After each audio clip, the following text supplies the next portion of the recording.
Hello everyone, आज हम पढ़ेंगे पैनिक डिसऑर्डर। पैनिक डिसऑर्डर पूरा का पूरा फोबिक एंजाइटी डिसऑर्डर की तरह है।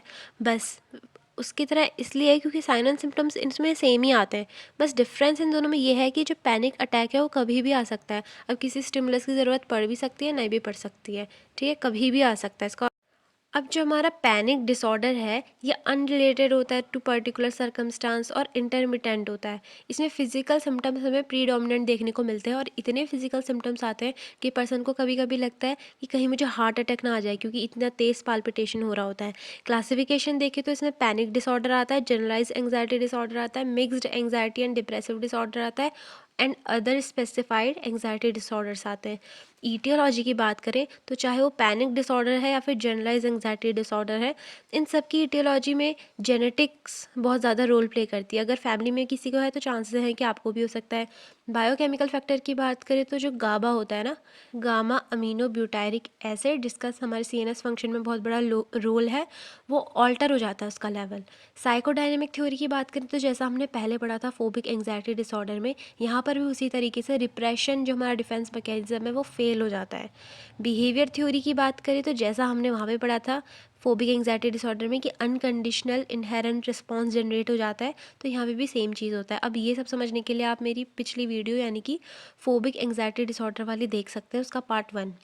कॉग्निटिव थ्योरी में क्या हो जाता है, सेम वही चीज़ है, कॉग्निटिव डिस्टॉर्शन हो जाता है, यानी कि थिंकिंग पैटर्न ऑल्टर हो जाता है। पर्सन सोचता ही ऐसे है कि हाँ मुझे फियर होगा ही होगा।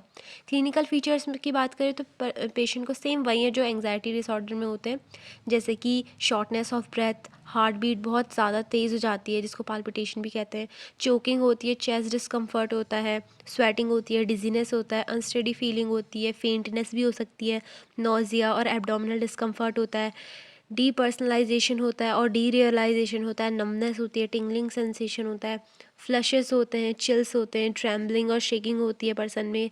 उनको ये फियर होता है कहीं वो मर ना जाए हार्ट अटैक से, और उनको ये फियर होता है कि कहीं लोग उनको देख ना रहे हों। ये सब मतलब पैनिक अटैक में लोग उनको देख ना रहे हों, बहुत एम्बेरसिंग हो जाता है उनके लिए। अब इसकी कोर्स की बात करें तो ये लेट 30s में ज़्यादा देखने को मिलता है और इसका जो कोर्स है वो क्रोनिक चलता रहता है। इसमें रिकरेंट अटैक्स आते रहते हैं हर दूसरे दिन में, और एग्राफोबिया वाले पेशेंट में पैनिक अटैक्स बहुत ज़्यादा देखने को मिलते हैं। अब हम लोग ये डायग्नोस कैसे करेंगे कि किसी को पैनिक डिसऑर्डर है, तो फिर देखो एक और बेसिक डिफरेंस ये है। पहला डिफरेंस तो हम लोगों ने इसमें क्या देखा था पैनिक डिसऑर्डर में, फोबिक एंग्जाइटी डिसऑर्डर में, कि जो हमारा फोबिक एंग्जाइटी डिसऑर्डर है उसके लिए एक स्टिमुलस की ज़रूरत पड़ती है, फियरफुल स्टिमुलस की। पर यहाँ पे किसी स्टिमुलस की ज़रूरत नहीं है, ये कभी भी हो सकता है। दूसरा डिफरेंस ये है कि फोबिक एंग्जाइटी डिसऑर्डर की कोई ऑर्गेनिक कॉज नहीं होती, मतलब वो किसी डिजीज से एसोसिएटेड नहीं होता, वो फियर अनरीजनेबल इरेशनल होता है। लेकिन यहाँ पे जो पैनिक अटैक है वो ऑर्गेनिक उसकी कॉज हो सकती है, किसी डिजीज से एसोसिएटेड पैनिक अटैक्स आ सकते हैं। तो अगर हम डायग्नोसिस कर रहे हैं, कभी कभार कोई पेशेंट कुछ ड्रग्स ले लेते हैं जो मिमिक करते हैं पैनिक अटैक को, पर वो एक्चुअल में पैनिक अटैक होता नहीं है, तो उस कंडीशन में ये डायग्नोस नहीं कर देंगे कि हाँ इसको तो पैनिक डिसऑर्डर है, ठीक है, वो उस ड्रग का इफेक्ट है। देन हम सीरम ग्लूकोज मेजरमेंट कर सकते हैं, अगर पेशेंट को हाइपोग्लाइसीमिया है तब भी पेशेंट को पैनिक अटैक आ सकता है, या फिर हाइपर थायरॉयडिज्म है उसमें हम थायराइड फंक्शन टेस्ट करेंगे, यूरिन टॉक्सिकोलॉजी भी करेंगे, यूरिन एंड सीरम टॉक्सिकोलॉजी भी करेंगे, ताकि ये देखने के लिए कहीं पेशेंट ने कोई साइको एक्टिव सब्सटेंस तो नहीं लिया है, जैसे कि बारबिट्यूरेट्स होते हैं, कैफीन होता है, एम्फीटामीन्स होते हैं। और हम ICD-10 क्राइटेरिया की बेसिस पे भी डायग्नोसिस कर सकते हैं। ट्रीटमेंट में हम लोग फार्माकोथेरेपी देंगे, जिसमें कि हम बेंजोडाइजेपिन देंगे जो कि एंग्जायोलाइटिक्स होती है। बेंजोडाइजेपिन में क्लोनाजेपाम, लोराजेपाम ये सब आते हैं। एंटी डिप्रेसेंट्स दे सकते हैं पेशेंट को, जिसमें कि हमारा ट्राईसाइक्लिक एसिड आता है और ये SSRIs आते हैं, और बीटा ब्लॉकर्स दे सकते हैं। बीटा ब्लॉकर्स क्या करते हैं, ये जो हमारा हार्ट है ना उसको शांत कर देते हैं, ठीक है, जो पाल्पिटेशन हो रही होती है ना उसको कंट्रोल में ले आते हैं। बिहेवियर थेरेपी दे सकते हैं, कॉग्निटिव थेरेपी दे सकते हैं। अब हमारा नेक्स्ट टॉपिक आता है जनरलाइज्ड एंग्जाइटी डिसऑर्डर। इसमें जो एंग्जाइटी होती है वो अनवेयरिंग होती है और परसिस्टेंट होती है, मतलब कभी भी पेशेंट को एंग्जाइटी अटैक आ सकता है, और वो मतलब कोई स्टिमुलस की ऐसे एक्सेस ज़रूरत नहीं है, कभी भी आ सकता है, ठीक है। और परसिस्टेंट रहता है, आते रहते हैं ये अटैक्स पेशेंट में। मोस्ट कॉमनली ये वीमेन में देखा जाता है। और क्लिनिकल फीचर्स की बात करें तो इसमें हमें सोमैटिक सिम्टम्स बहुत ज़्यादा देखने को मिलते हैं। जैसे कि अगर हम जीआई सिस्टम की बात करें तो हमें ड्राई माउथ देखने को मिलेगा, डिफ़िकल्टी इन स्वेलोइंग या फिर डिस्फेजिया देखने को मिलेगा, एपिगैस्ट्रिक डिस्कम्फर्ट होगा, पेशेंट को लूज एंड फ्रीक्वेंट मोशंस होंगे। रेस्पिरेटरी सिस्टम में उनके चेस्ट में उनको कॉन्स्ट्रिक्शन फील होगा, इनहेलिंग में डिफ़िकल्टी होगी, ओवर ब्रीदिंग होगी। कार्डियोवास्कुलर सिस्टम में उनको पाल्पिटेशन होगा, चेस्ट डिस्कम्फर्ट होगा। जेनिटो यूरिनरी सिस्टम में उनको यूरिनरी अर्जेंसी होगी, मिक्चुरेशन या फिर यूरिनरी अर्जेंसी। मिक्चुरेशन का मतलब यूरिनेशन ही होता है। फेलियर ऑफ इरेक्शन होगा, मेंस्ट्रुअल डिस्कम्फर्ट होगा, एमिनोरिया होगा, मतलब पीरियड्स नहीं आते हैं। न्यूरोमस्कुलर सिस्टम में देखिए तो ट्रेमर्स होगा, प्रिकलिंग होगी, प्रिकलिंग सेंसेशन होगी, टिनाइटिस होगा। टिनाइटिस या फिर टिनिटिस क्या होता है, जब हमारे ईयर में रिंगिंग साउंड्स आती रहती हैं, कुछ ना कुछ बजता रहता है कानों में, कुछ आवाज़ें। डिजीनेस, हेडेक, एक्किंग मसल हो सकती है। स्लीप डिस्टर्बेंस हो सकता है, पेशेंट को इंसोम्निया हो सकता है, मतलब रात में नींद ना आना। नाइट टेरर हो सकता है, रात में डर लगता है। अदर सिम्टम्स में लाइक डिप्रेशन हो सकता है, ऑब्सेशन हो सकता है, डीरियलाइजेशन हो सकता है। कोर्स इसका वही है, क्रोनिक है और अर्ली 30s में ये मोस्टली स्टार्ट होता है। डायग्नोसिस हम कैसे करेंगे? अब देखो, जो एंग्जाइटी होती है ना, वो बहुत सारे हमारी ऐसी मेंटल इलनेस है जिसके अंदर होती है, जैसे कि OCD, depression, acute schizophrenia, phobias, सबके अंदर एंग्जाइटी होती है। लेकिन जनरलाइज एंग्जाइटी डिसऑर्डर का कुछ ना कुछ सेपरेट क्राइटेरिया होते हैं, ठीक है। जैसे कि हमें पता है कि ये परसिस्टेंट होती है और कभी भी बिना स्टिमुलस के भी आ सकती है, कोई ऐसे फेयरफुल स्टिमुलस की ज़रूरत नहीं है।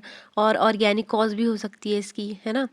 और भी बहुत सारे जो ये सब सिम्टम्स हमने पढ़े हैं, जैसे कि फिजिकली बहुत सारे सिम्टम्स आते हैं, साइकोलॉजिकल भी सिम्टम्स आते हैं, जैसे कि पेशेंट फियरफुल रहता है, एंटिसिपेटरी एंग्जाइटी होती है या फिर फ्यूचर ट्रिपिंग होती है, इरिटेबिलिटी होती है, सेंसिटिविटी टू नॉइस होती है, रेस्टलेसनेस होती है, पुअर कंसंट्रेशन होता है। तो इन सब चीज़ों से हम लोग डिफ्रेंशिएट कर सकते हैं कि कहीं ये बाकी चीज़ों के अंदर तो नहीं आ रहा, बाकी चीज़ों की वजह से तो इसमें एंग्जाइटी नहीं हो रही है।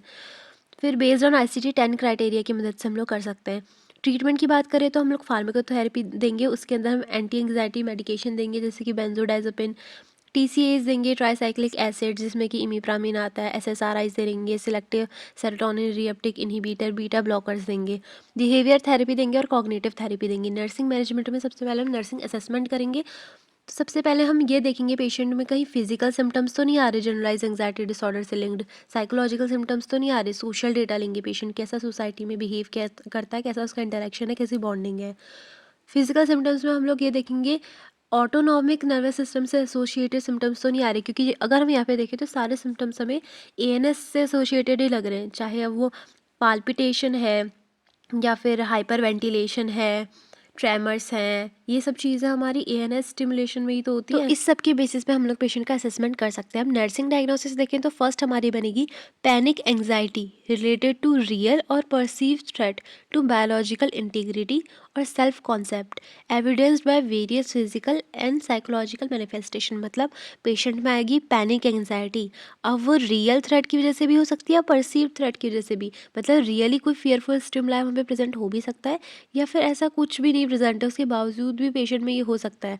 एविडेंस कैसे होगा इसका? पेशेंट फिजिकल और साइकोलॉजिकल सिम्टम्स दिखाएगा। नेक्स्ट नर्सिंग डायग्नोसिस है powerlessness related to impaired cognition evidenced by verbal expression of lack of control over life situations and non precipitation in decision making related to own care और significant life issues. अब देखो उस इंसान को कितना weak feel होगा या फिर कितना पावरलेस फील होगा अगर वो खुद ही की बॉडी को कंट्रोल नहीं कर पा रहा है, ठीक है। एविडेंस कैसे होगा इसका? पेशेंट वर्बलाइज करेगा अपनी फीलिंग को कि हाँ मुझसे तो अपने आप पे ही हैंडल नहीं हो पा रहा है, अपनी बॉडी पे ही हैंडल नहीं हो पा रहा, मैं ऐसा क्यों, इन सब चीज़ों से हम एविडेंस मतलब ये सब हमारे हो सकते हैं।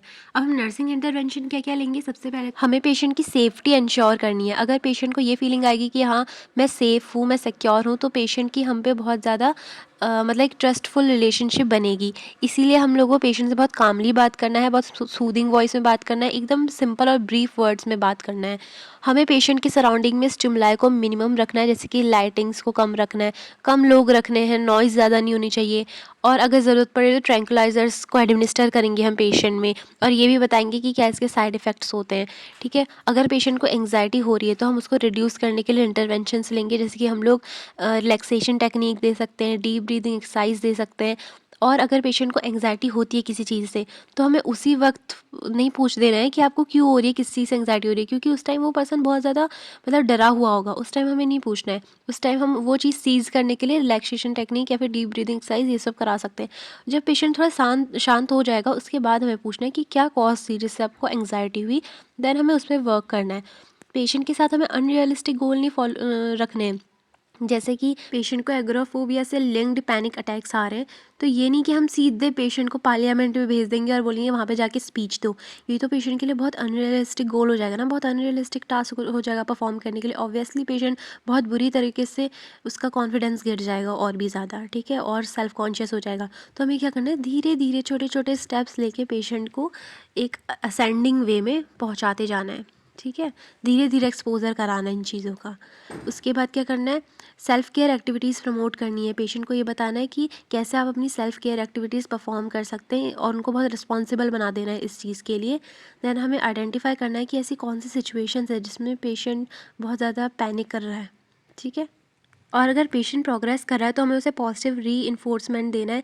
पेशेंट को एनकरेज करना है कि वो अपनी फीलिंग्स को वर्बलाइज़ करें। जो भी उनके अंदर फियरफुल फीलिंग्स हैं उनको वो एक्सप्रेस करें, ताकि उनके अंदर जो एक लोड होता है ना स्ट्रेस का, फियरफुल चीज़ का, वो कम हो जाए। और हमें पेशेंट को एक रिकॉग्निशन देना है ताकि उनकी सेल्फ एस्टीम बढ़े। तो हमारा पैनिक डिसऑर्डर भी ख़त्म होता है यहाँ पे। नेक्स्ट वीडियो में हम लोग ऑब्सेसिव कंपल्सिव डिसऑर्डर देखेंगे। So that's all for today, hope you liked it. Okay, bye.